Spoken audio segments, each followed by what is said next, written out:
put your braids in order, one after another, so they all are straight.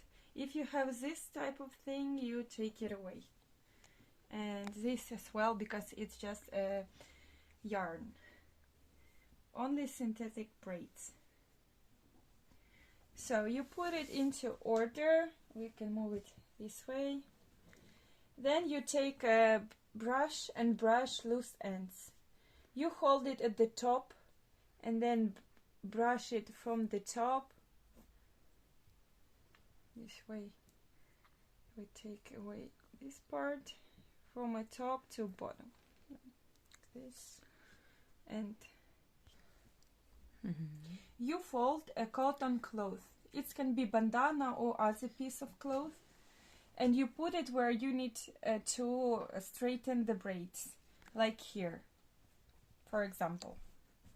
Then you take an iron, and iron should be on a steam mode, with steam, like with water inside, so when you put it on the braids, it should be like a steam. So you put it and you kind of iron it only through cloth, like this. And you put more steam, so it's a lot of steam in the braids.